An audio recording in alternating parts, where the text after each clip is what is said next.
ಮುಖ್ಯಮಂತ್ರಿ ಸಿದ್ದರಾಮಯ್ಯ ಅವರು ಹಿಂದುಳಿದ ವರ್ಗಗಳ ವಿರೋಧಿ, ತಮ್ಮ ರಾಜಕೀಯ ಲಾಭಕ್ಕಾಗಿ ಮಾತ್ರ ಕುರುಬ ಸಮುದಾಯವನ್ನ ಬಳಸಿಕೊಳ್ತಿದ್ದಾರೆ ಎಂಬ ಆರೋಪವನ್ನ ಎಚ್ ವಿಶ್ವನಾಥ್ ಅವರು ಮಾಡಿದ್ದಾರೆ. ಮೈಸೂರಿನಲ್ಲಿ ಪತ್ರಿಕಾಗೋಷ್ಠಿ ಮೂಲಕ ಮಾತನಾಡಿದಂತಹ ಅವರು ಸಿದ್ದರಾಮಯ್ಯ ಅವರ ವಿರುದ್ಧ ಗಂಭೀರ ವಾಗ್ದಾಳಿಯನ್ನ ನಡೆಸಿದ್ದಾರೆ.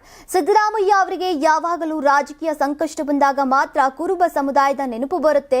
ಇದೀಗ ಸಿದ್ದರಾಮಯ್ಯಗೆ ಸಂಕಷ್ಟ ಬಂದಿದೆ. ಅವರು ಈ ಸಮುದಾಯಕ್ಕೆ ಯಾವುದೇ ಕೊಡುಗೆಯನ್ನ ನೀಡಿಲ್ಲ, ನಾಯಕರನ್ನ ಬೆಳೆಸಲಿಲ್ಲ. ಈಗ ತನ್ನ ಗದ್ದುಗೆ ಉಳಿಸಿಕೊಳ್ಳೋಕೆ ಕುರುಬರನ್ನ ಎಸ್ಟಿ ಶ್ರೇಣಿಗೆ ಸೇರಿಸುವ ಮಾತು ತಂದಿದ್ದಾರೆ ಅಂತ ವಾಗ್ದಾಳಿಯನ್ನ ನಡೆಸಿದ್ದಾರೆ.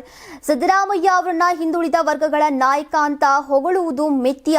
ಅವರು ಬರೀ ಬೋಧನೆ ಬೊಗಲಾಟ ಮಾತ್ರ ಮಾಡ್ತಾರೆ. ಹಿಂದುಳಿದ ವರ್ಗಗಳ ಹಕ್ಕಿಗಾಗಿ ನಿಜವಾದ ಹೋರಾಟವನ್ನ, ಯೋಜಿತ ಕೆಲಸವನ್ನ ಮಾಡಿಲ್ಲ ಅಂತ ಹೇಳಿದ್ದಾರೆ.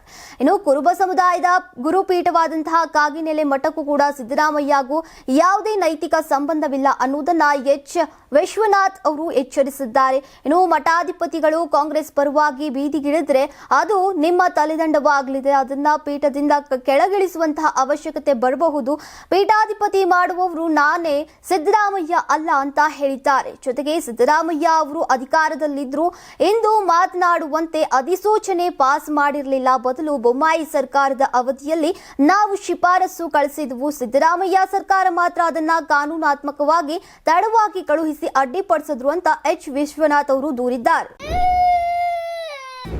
ನಿಮ್ ಮಗು ಅಳ್ತಿದ್ಯಾ? ಹಾಗಾದ್ರೆ ನಿಮ್ ಮಗುವಿಗೆ ಜೀನಿ ಸರಿ ಇಟ್ಕೊಡಿ.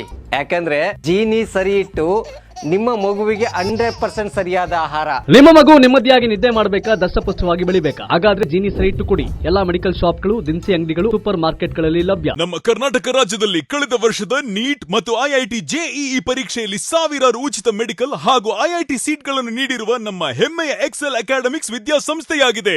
ಒಂದು ವರ್ಷದ ಲಾಂಗ್ ಟರ್ಮ್ ನೀಟ್, ಸಿಇಟಿ ಮತ್ತು ಐಐಟಿ ಜೆಇಇ ದಾಖಲಾತಿ ಪ್ರಾರಂಭವಾಗಿದೆ. ಮೆಡಿಕಲ್ ಅಂದರೆ ಎಕ್ಸೆಲ್, ಎಕ್ಸೆಲ್ ಅಂದ್ರೆ ಮೆಡಿಕಲ್.